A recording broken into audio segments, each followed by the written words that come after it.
Thank you, Xavier.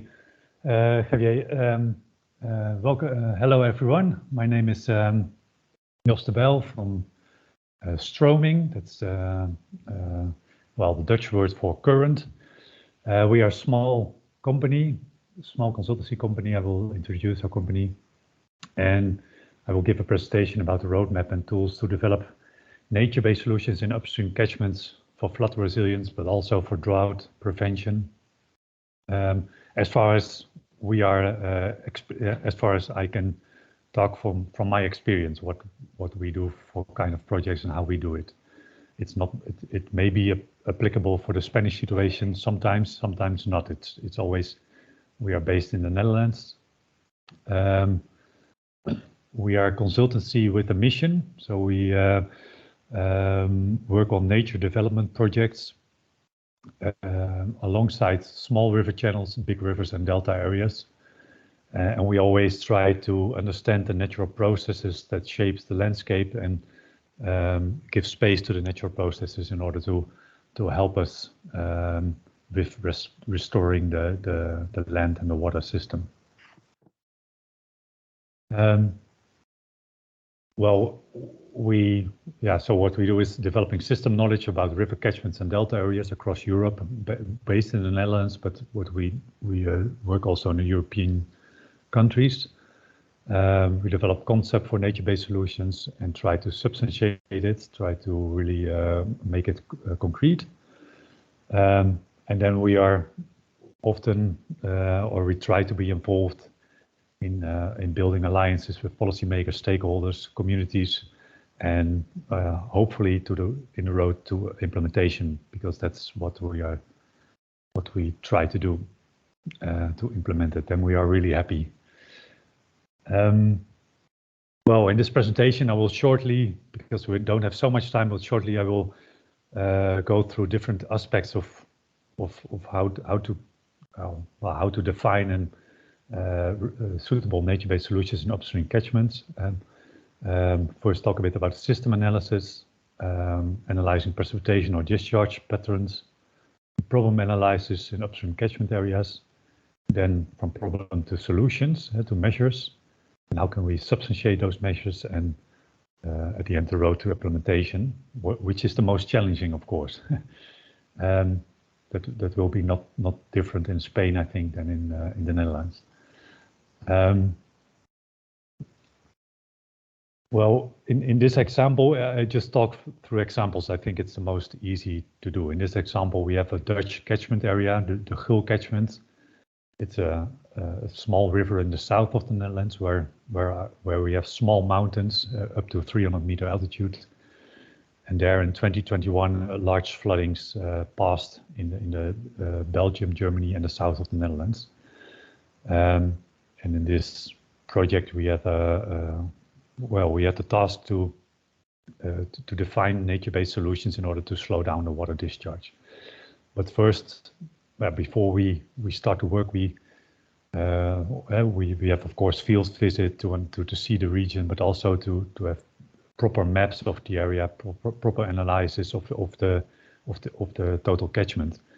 And in this maps, we don't see anymore the border between the Netherlands and the Belgium, but we see it as one whole catchment with the height map, the geological map, the slope map, which you see here on the bottom, and the land use map. And especially the geological map and the soil map, which is not on this plate, provide us a lot of information about the infiltration capacity of the soils, the rock layers that are underneath. And in this case, you see that in the Belgian part, in the southern part, different rock layers are there than in the northern part. So we have shallow soils in the south and more deep soils in the north. And that gives us information about the capacity of water retention. And also land use is very much important, of course, in understanding how we as a human being shaped the landscape. And what we do after that is to analyze the precipitation and discharge patterns. This is also from the Gul catchment. well, we had this peak flow event, which you saw in 2021, which you see here, the precipitation rates in millimeters an hour. And then we can define the discharge rates, which are here on top. And we see how this is related. And then we analyze from which part of the catchment does this precipitation, this discharge originate from. So we had a big flooding in the south here, but we try to really understand, okay, which part of the catchment delivered that water that provides us the problems in the south, in the north, sorry, in the north this year. In the north, there was a big problem. That's the downstream area, and the water originates from the upstream area. But can we analyze which part of the catchment delivers which part of the water? And can we analyze what is the retention of water? Because if we can distinguish the fast flowing water from the slow flowing water, then we know which water is participating in the floodings downstream. As you can see in the graph on the right, this is just an example, but in the colors you see the different part of the catchments where the water comes from. And in the blue, dark blue and light blue range, you can see that the most part of the water is coming from this blue area.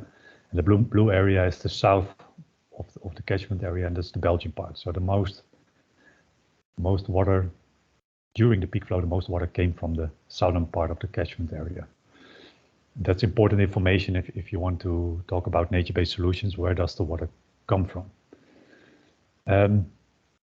So we can blame the Belgians. So that's our way of looking at it. But that's not true. We try to cooperate with them, of course, to the solutions. Well, then we go to the problem analysis, of course. Then we know which part of the system delivers which part of the water. But can we also define what is the main reason that it provides that amount of water? Well, then we go deeper into the system, and these are pictures. We did a quick scan research for the Toledo area. These are the tributaries of the river Tagus near Toledo, which we did some kind of quick scan, some desktop study what are the main reasons that there was a flooding during the Dana event in September. And one of the problems that we defined were the bare fields. Here on the left-hand part, you see I think a common olive field, but with a lot of bare soil in between, which is very vulnerable for erosion and for water discharge. So the maximum capacity of the soil for infiltration is not being used, and water will start to flow over land and erode the fertile soil. And this upper part picture, you see the village of Cobiça. Cobiça is on the river the Arroyo de Trigolada, and this upstream fields are, after harvesting in late autumn, late summer, beginning of autumn, they consist of bare fields, which are vulnerable for erosion and water discharge. Spatial planning is another problem that we cannot really help it, because it's already being done. It cannot be undone, but it's important to know, because in our Geul catchment in the Netherlands, we saw that this downstream parts that was flooded was actually part of the flooding area of the river.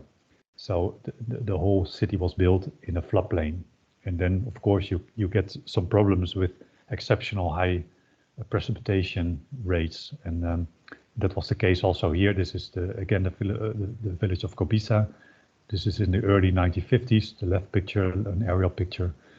And nowadays, the center of the village is in the middle, actually, of the river. Most of the time, of course, it's no problem, because here in Spain, a lot of times the river doesn't discharge that many water. but when there is an extreme event, of course we get problems in this kind of areas. And that's also the case. This is also near Toledo, where the river the La Rosa is going underground in Santa Barbara village. But here there was not enough space for the water to when there was an extreme event, and a lot of floodings occurred here. The same was on this part in Arroyo de Ramabujas. Because it's canalized, the water doesn't have any space, and this has to do with spatial planning. But I think for nature-based is also very much important where for future building projects, for future government projects for building houses. It's very much important that the area of the river should be respected, also for flood resilience. Well, each region has different problems. This is a problem of the Dutch situation, the Dutch-German situation, that under influence of agricultural development, areas became large-scale drained in the upstream parts of the catchments. So we see that you see the River Rhine tributary in 1815 in the Netherlands, and you see it in 2021, and it's a lot of channels are connected to the river, drainage channels, and in the Dutch part, we see that the precipitation, which in 100 years ago could easily join the groundwater and could fill the groundwater table, is now being discharged to the sea and cannot refill the groundwater anymore. So when the situation becomes more dry, the groundwater levels are lower than they used to be 100 years ago. In this picture, you see that as well. On the left side, you see the area, the upstream catchment areas in 1850, and on the right side, you see the tributaries in 2020. And you see that it's the water system is increased dramatically, and it provides higher peak flows downstream, but also more vulnerable for drought situations. Well, this is kind of a drainage channel in Germany, in the middle mountain area of Germany that we see, and this is took place in the floodings in 2021. This drainage channel discharged about 8 cube per second. We calculated, and this bridge collapsed in this very small stream, but this is a man-made drainage channel that increases the vulnerability for flood risk. Also, the roads and paved surfaces are part of the problems. In this is a map of the German catchment area, in which we showed the river channels, but also the roads and the paved surfaces like the cities. And when there is a big event, we show it as that the roads are part of the river system at that time. So the roads are mainly act like rivers, small rivers, and the river system is increasing and provides more flood damage, which you can see in the pictures here. This is in the German part after the 2021 floodings. Even the unpaved roads are eroded and provide a lot of damage. And this on the right side, you see that after the 2021 floodings, the people restore immediately the discharge from roads to the river. This is restored because it was damaged, and people in the upstream area wants to get rid of the water as soon as possible, of course. So they restore immediately this kind of discharge channels to the rivers. And then we have some kind of principles, develop some thoughts or some principles. We see that if we look to catchment areas, that in the past 100 years, every change we as a human beings made to the landscape increased the velocity of the water. So what we should do is to look at ways for delaying the water again. And how can we delay the water from the source, from the drop that is falling down to the discharge in the river channel? So we have some kind of principles which are guiding us to the solutions. Well, the first part is that the raindrop can be intercepted by rough vegetations, by trees, by grasses, herbs. This kind of that intercepts the water, the rainwater before it enters the soil. The second part is to maximize the infiltration capacity. So rainwater that reaching the surface should be able to infiltrate in the soil as much as possible, because when it's in the soil, then it doesn't interfere in the floodings downstream. So the third one is water that is temporarily stored in the soil layers should stay there as long as possible. So all kind of roads that are intercepting, or drainage channels, that they're intercepting actually the water that is slowly discharging through the soil, and they bring it to the surface again, and then it goes quickly downstream. And when it reaches when it reaches the surface on the slope downstream, it should be stored or delayed in rough vegetation in valley floors as much as possible before it enters the stream. And once the water is in a riverbed, we try to decrease the flow velocity as much as possible using natural floodplains and rough vegetation in valley plains.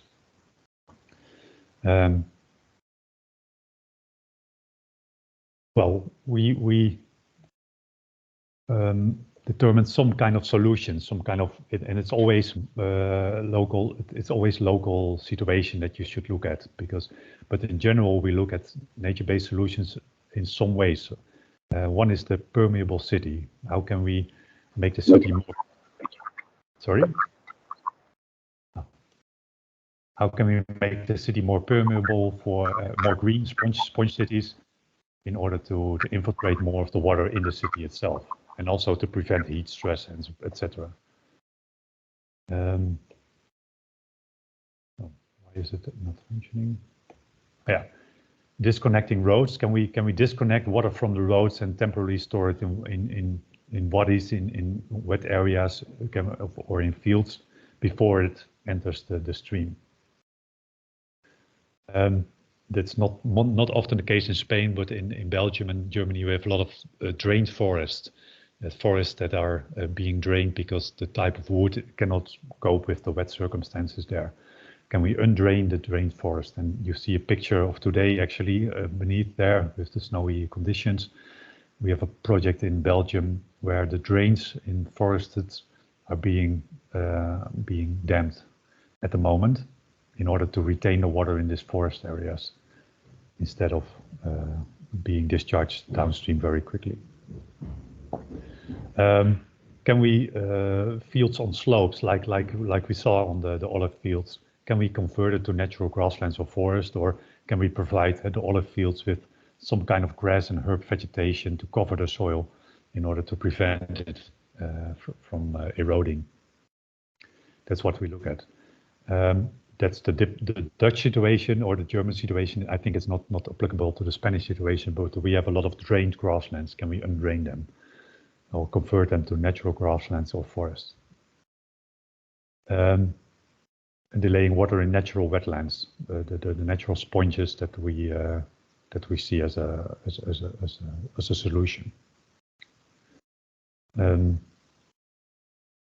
when it is in the stream and valley, can we think about measures that you see here, like in the Dutch situation, beaver dams or trees that are in the stream, which slows down the velocity of the stream. And also very important, like we say here, in the old situation on the left, we see that there was building of houses in the floodplains, but we should protect also the floodplains from being built on. So it can stay as much a natural floodplain as possible. Well, here you see it from the drops to the stream. We try to delay the water. The next part is to substantiate the MBS measures. That's also a difficult part, and it's highly time-consuming and costly. But we did it. We could do it for the whole catchment. really model the situation there, to develop unique cells. It's like the whole catchment area was divided in 39,000 unique cells, which have unique capacity of a unique soil parameters, slope parameters, and land use parameters. And each of these 39,000 cells you can convert to nature-based measures. So we have the normal situation and we can convert it. And then, well, we can, in this picture on the right, you see the area that is flowing, started to flow over land in a certain peak event. So we see that the dark blue event is the dark blue areas, they are flowing over land. So we can simulate overland flow, we can simulate flows. We do that together with another company actually that builds the model. And here in the Gul catchment, we see that the normal peak was like that. The grayish one and the green one, the peak is the peak if we convert the natural grassland to forest areas, for instance, or sorry, the production grasslands to forest areas or to natural grasslands. We see a reduction, reduction of 30% that we can, with nature-based solutions, we can roughly reduce the peak flow with 30%. But the honest truth is also that with all the creativity and all the measures that we could think of, it's not possible to totally stop the flood peak downstream. And that's also the message. So sometimes the event is so large and so big. It's also due to climate change, of course, that you know that the events are getting bigger and bigger due to the rising of sea water temperatures. The precipitation rates can increase dramatically. So we have to take that into account as well. We cannot prevent everything, but we can prevent some parts. Well, and also one way of substantiate is the nature-based solutions have the preference to technical solutions for being have a multiple benefit. It's not only we are implementing nature-based solutions for flood resilience, but also for increasing biodiversity, or to improve the water quality, or to store carbon in the soil. So in order to really map all those positive effects of nature-based solutions, well, it can be one way to write down a social cost benefit analysis to really see what kind of positive effects are we having besides flood resilience. And then one of the last sheets is the road to implementation, and that's, I think, most challenging because, well, we need to transform to land from one way to the other. So we actually often is the case that we don't have well, we are not the landowners, so we have to persuade the landowners to act differently, or we have to buy land, or we have to lease land. And that's the most difficult part, I think. What we see from our perspective is that if we cooperate with nature organizations that have soil that are landowners somewhere, then it's quite good. It's quite easy. We have some projects in Belgium which we cooperate with Belgian nature organizations, also in the Netherlands. It is easy, but land ownership and stake ownership, if it is agricultural land and you have to persuade with farmers, it's much more difficult. And we try to develop also, we are actually thinking about strategies which we are going to share with Wetland International, how to work, how to cooperate with farmers in this case. But with the start of the stakeholder analysis, sometimes you can cooperate with governments, local municipalities, or they have also land ownership in their city centers or in surrounding areas, with nature organizations, with agricultural companies, or so we have to analyze which are our partners. How can we have a strategy for each stakeholder? And what is helping as well is to use pilot sites as an example. If we have a good example, we use it as a site which we can bring people to see how it functions. what we can do more is to measure actually what is the effect on flood resilience actually if we have a pilot site. Can we also measure really how much water is retained? That's not being done quite regularly in the Netherlands or Belgium in our region, but it has the preference to work together with a university to measure the retention of water with some measure equipment. And yeah, it has multiple benefits, so also multiple financing possibilities. So maybe there is money for flood resilience, or maybe there's money for biodiversity improvement or carbon sequestration. So we have to be creative in attracting money for nature-based solutions.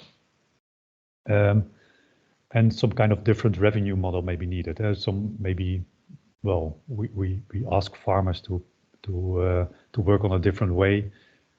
It affects their income, of course. So we have to be aware of that, and that's the most difficult part, I think, which really demands local knowledge, and so that's one key aspect. Of course, we can think about solutions and possibilities, but we always need to take into account that we work with people that know locally all the how it works locally, and how the people is very much important, of course, if you talk to landowners. So that was it for now. We see nature as an ally, of course, in this also in Sponge Boost project. We really try to get the focus to these upstream catchment areas, and I think with the climate change that is developing, we really have an opportunity to raise the policy eye, to see the policymakers, the qualities and the capacity of the upstream catchment areas, and that's very much important, I think. ¿Autorizáis? Procedo. César, Sí. Nuevamente agradecerte los esfuerzos y estar aquí para darnos la charla. Tienes el auditorio deseando escucharte, así que no os entretengo más. La audiencia es tuya.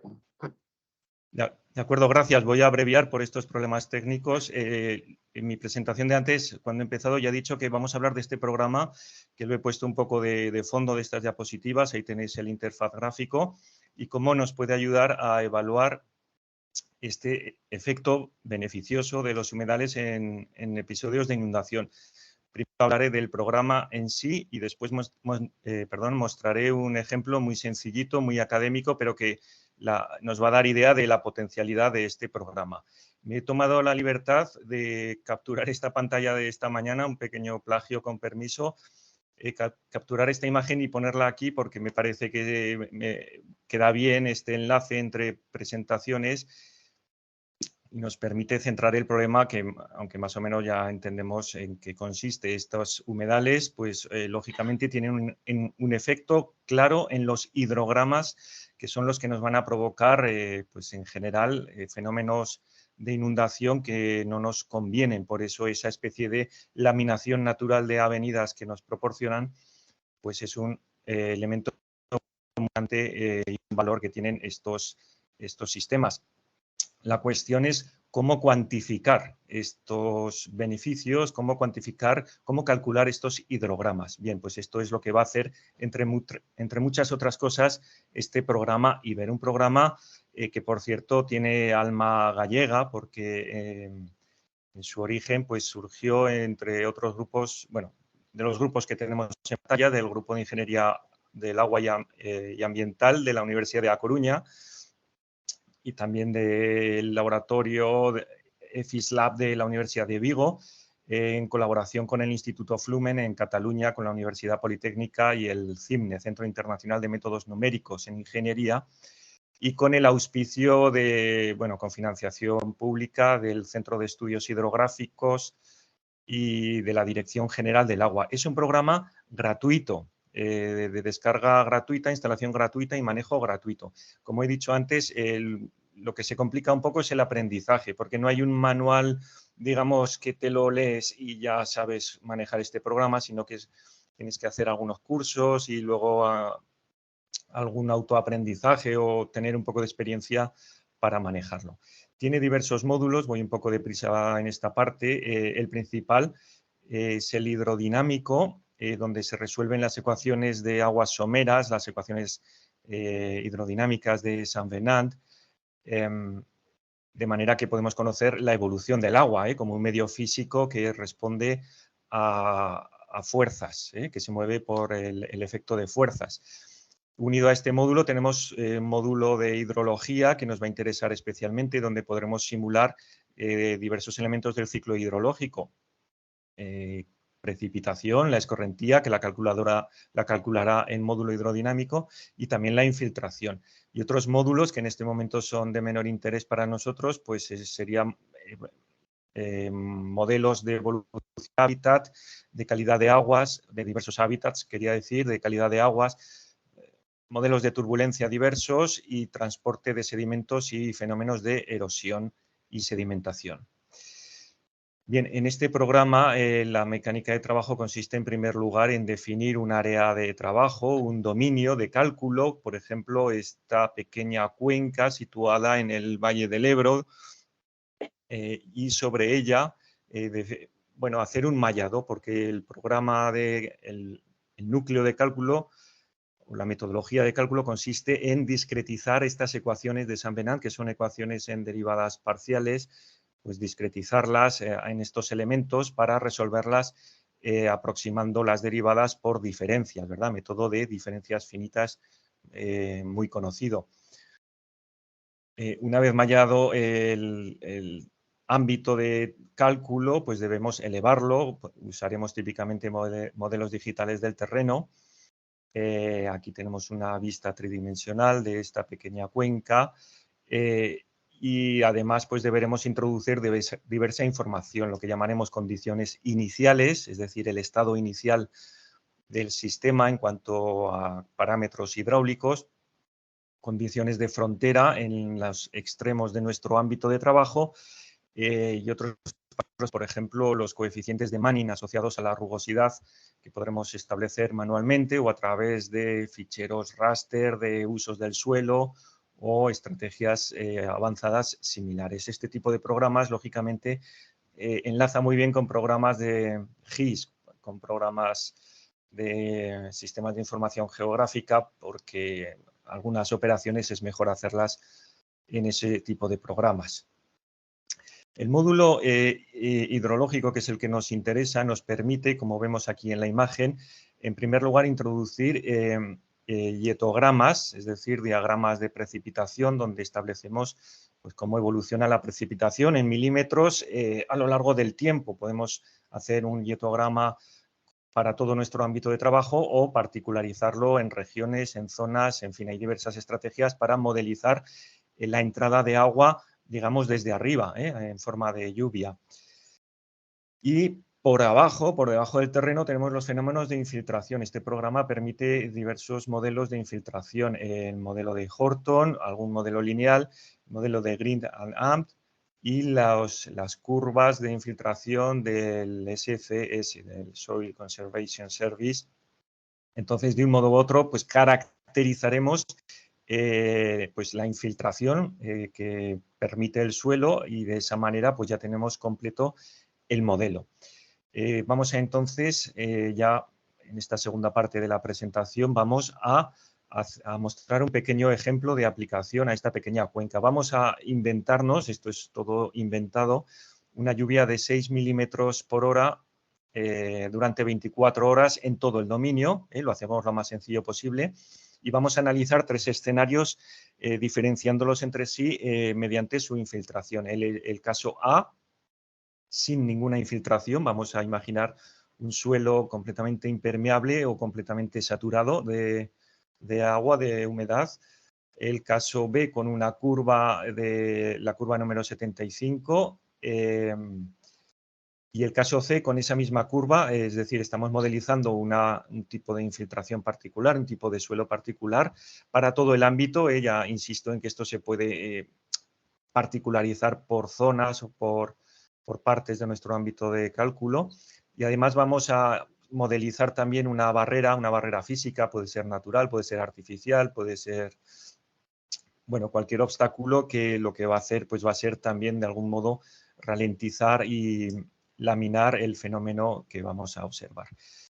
Así que vamos con el caso A sin infiltración. Esto es un pequeño vídeo, yo espero que se vea bien, ya le acabo de dar al play, y aquí vemos lo que sería la simulación del caso A durante estas 24 horas. Estamos viendo cómo el agua, lógicamente, se acumula en los cauces y tomaremos el hidrograma en la parte inferior del cauce, que es la salida de esta pequeña cuenca hidrográfica. Termina la simulación. Vale, ha terminado, ya ha hecho toda el agua y ahora con facilidad podemos extraer los datos numéricos que nos permiten hacer gráficas de este tipo. Vemos cómo, lógicamente, pues a la salida de la cuenca enseguida se ha establecido un flujo más o menos constante porque no hay infiltración. Entonces, más o menos toda el agua está saliendo igual que está entrando. Vamos ahora al caso B, donde recuerdo que lo que vamos a hacer es, ahora sí, tener en cuenta un proceso de infiltración a través de un tipo de suelo particular.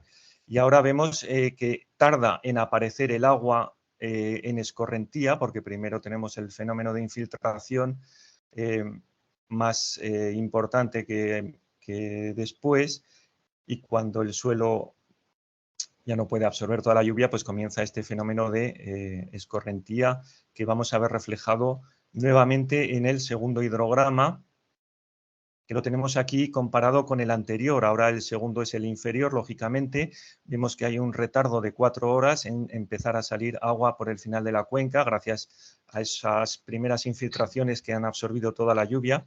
Y después vemos cómo de manera creciente, pues el suelo cada vez tiene menos capacidad de absorción y entonces el caudal es lógicamente creciente. Y para terminar, hacemos un pequeño zoom a una parte, hacemos un pequeño zoom a una parte del ámbito de trabajo para observar esa especie de barrera. De nuevo tarda en aparecer el agua y esta parte central con mayor color, con mayor calado, si nos fijamos a la derecha en la escala de colores, pues sería pues esa acumulación de agua por la razón que sea. Y vamos a ver ahora cuando finalice la simulación, el vídeo. Vamos a ver ahora entonces los tres casos unidos. En este último caso, pues todavía tarda aún más el agua en rebosar y desbordar ese almacenamiento artificial o natural que hemos puesto en esta cuenca, y nuevamente como el caudal creciente pues responde a que cada vez el suelo se encuentra más saturado. No quiero entreteneros más de momento. Gracias por vuestra atención. He ido un poquito rápido, pero bueno, había que hacerlo así. De momento nada más, voy a dejar de compartir pantalla. Bueno, gracias, César.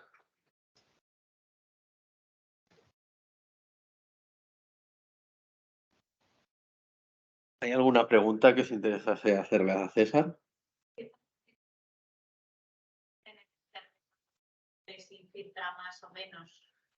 César, no sé si has oído. No. Nos preguntaba qué parámetros del suelo introduces, ¿no? en el programa para calcular la infiltración.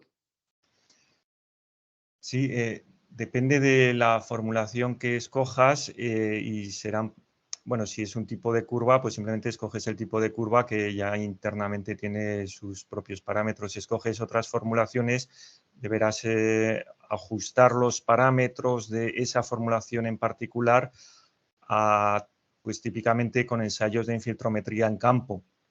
Habría que analizar cada fórmula en particular y ver cómo habría que sacar datos experimentales para ajustar los parámetros de las fórmulas. En algunas hay alguna abstracción inicial, en otras no. Depende de cada caso y de la elección que se realice sobre este tipo de formulación. No sé si quieres preguntarle más, alguna pregunta. Y César, tengo yo una curiosidad. Este programa valdría, es decir, entiendo que vosotros trabajáis en la cuenca del Ebro, que es una de las zonas, ¿no?, donde las inundaciones pues, son más recurrentes o tienen más problemáticas de forma reiterada en el tiempo. ¿Se podría aplicar este mismo programa en otras áreas geográficas del Estado? Sí, la respuesta es sí, claramente. Simplemente vas a necesitar un modelo digital del terreno y a partir de ahí trabajar donde tú lo desees, sí. Nosotros Ajá. hemos hecho simulaciones en muchos lugares, no solo aquí en la cuenca del Ebro, así que la respuesta es claramente sí, sí. Entonces, por ejemplo, en el estudio del papel regulador, por ejemplo, de las turberas aquí en Galicia, ¿podría aplicarse tu programa para su estudio?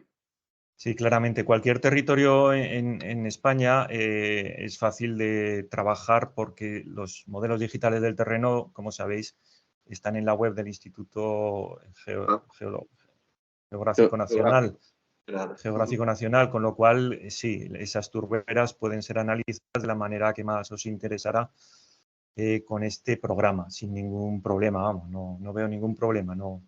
La localización es lo de menos. Ajá, vale.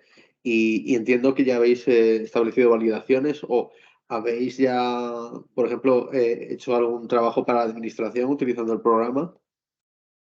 Sí, dentro de mi departamento se trabaja con regularidad con la Confederación Hidrográfica del Ebro, sobre todo en el cauce medio, en el tramo medio del río Ebro, que es donde tenemos aquí, pues ya sabéis que problemas importantes de ocupación del territorio fluvial y por tanto, pues de riesgos importantes.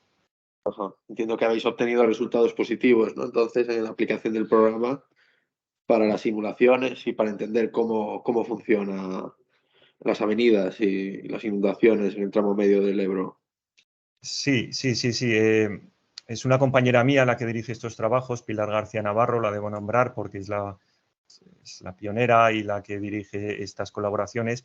Los resultados son positivos. El único problema de este tipo de cálculos es el tiempo de cálculo.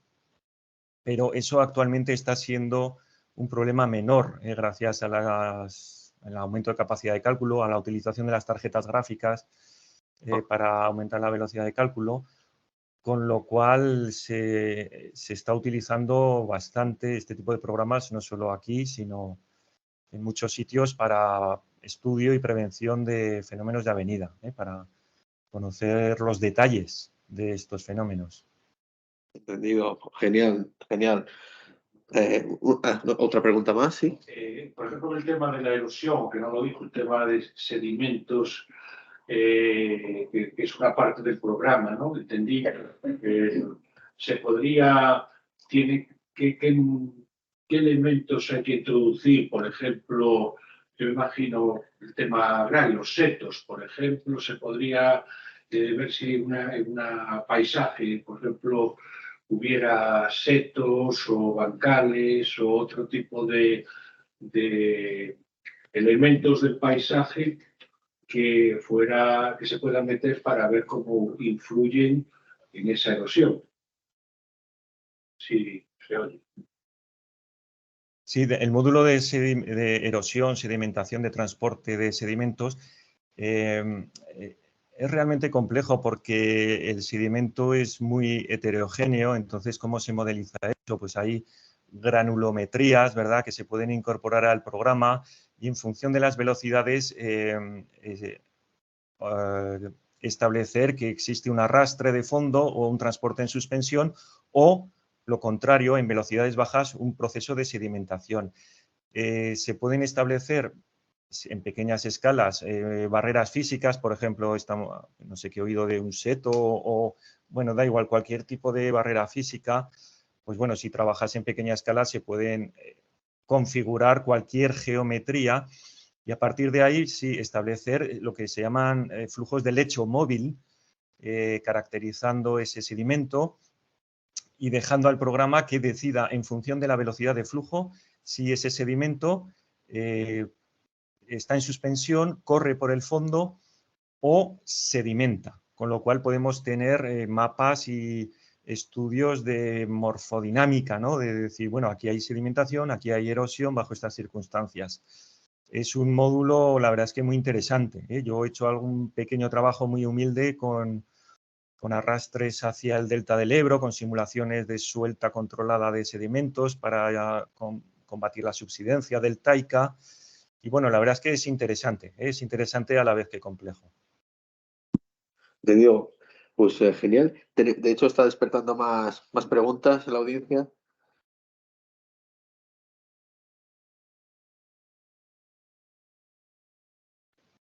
Creo que no te oye, ¿verdad, César? Vamos a ver. Aquí comparar un poco con el que puso él, nosotros tenemos, digamos, una características esencialmente muy diferentes. Tenemos una diversidad muy grande y muy pocos ambientes sedimentarios, sobre todo en las cuencas altas. Por lo tanto, tenemos una dificultad, podríamos tener, según lo entendí, una dificultad para seleccionar el compa que mejor se adapta al conjunto de una cuenca o una subcuenca. Por lo tanto, existe la posibilidad, entendiendo que las condiciones climáticas van a ser homogéneas en toda la subcuenca, de establecer criterios prioritarios en función de la hidrología que van a dar una nota de la genética más plausible. Y después tenemos una circunstancia también muy diferente, que sería la segunda pregunta, que es la vegetación. La vegetación, tenemos mucha vegetación en la Argolla, aunque no sea la Argolla que nos gustaría, pero vale. Y eso va a provocar una intersección, por tanto, un retardo en la tirada del agua del suelo y, por lo tanto, de la infiltración. No sé si eso se tiene en cuenta en la materia.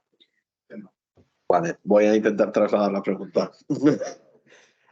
Claro, me pregunta el profesor Xavier Pontevedra, en el caso aquí de Galicia, que hay una gran variación espacial en la composición edáfica y además hay baja sedimentación en las cuencas altas donde se localizan las turberas. Entonces, me dices si en la selección de esas formulaciones que utilizas para el modelaje habría algún tipo de problema para intentar, digamos, buscar la más adecuada. Disculpa, casi te he entendido, pero me falta entender la más adecuada. ¿De qué circunstancia? Repíteme la circunstancia. Claro, entendemos que tú necesitas una formulación, ¿no?, para realizar el modelo, una formulación que sea la más la que más corresponda con la tipología edáfica del terreno. Formulación de infiltración, hablamos. Sí. Sí. Ya. Bueno, en realidad no es que cada formulación sea para un tipo de suelo en particular, es decir, son simples aproximaciones que pueden diferir unas de otras, pero sí que es verdad que puede haber suelos que les conviene más una formulación u otra, pero en fin, son bastante versátiles, es decir, jugando con los parámetros podemos modelizar muchos tipos de suelo. No me consta, la verdad, lamento no ser edafólogo y no dar una respuesta más concreta, pero no me consta que pueda existir algún tipo de suelo que no admita una aproximación razonable mediante alguna formulación de este tipo. Por lo que digo, porque son bastante versátiles. Ahora bien, tampoco voy a poner la mano en el fuego y habría que estudiar cada caso en particular. Había una segunda pregunta a esto, que es el tema de la vegetación, ¿no? Por ejemplo, en el caso de las turberas, son ambientes muy vegetados. Entendemos que además de la capacidad de infiltración que tenga el suelo, la vegetación también está jugando un rol en la rugosidad del terreno y en frenar un poco pues, la velocidad del agua, está restando la energía al agua, etcétera. ¿Nos puedes comentar si el programa también puede tener esto en cuenta o...? Sí, la respuesta es sí, claramente. Efectivamente, la vegetación tiene un doble valor aquí, un doble efecto, uno sobre la infiltración, que tendremos en cuenta a través del modelo de infiltración ajustado de la manera que consideremos oportuna, y otro efectivamente a través de esa rugosidad, y eso lo tendremos en cuenta en este tipo de cálculos a través del coeficiente de Manning que he nombrado antes, donde existen coeficientes de Manning pues para también cualquier me atrevo a decir, cualquier tipo de rugosidad, obstáculo, desde suelos desnudos y lisos hasta zonas muy espesas en vegetación, arboledas, zonas rocosas. Existen valores de coeficiente de Manning ya muy estudiados para cualquier configuración que podamos encontrar en la naturaleza. Así que sin ningún problema. Lo único, pues eso, que a veces toca particularizar estos coeficientes porque, claro, esa vegetación la tendrás en una zona de una manera, en otra zona de otra, en otra zona no habrá porque hay otras cosas. Entonces, pues bueno, pues toca hilar fino y asignar tanto coeficientes de Manning como parámetros de infiltración diferentes en diferentes zonas de nuestro ámbito de interés. Entiendo. ¿Y alguna pregunta más? Yo tengo una más y ya no lo alargué más. ¿Tu programa, por ejemplo, o el programa que habéis desarrollado, tendría potencial, por ejemplo, en entornos urbanos también o en entornos artificiales?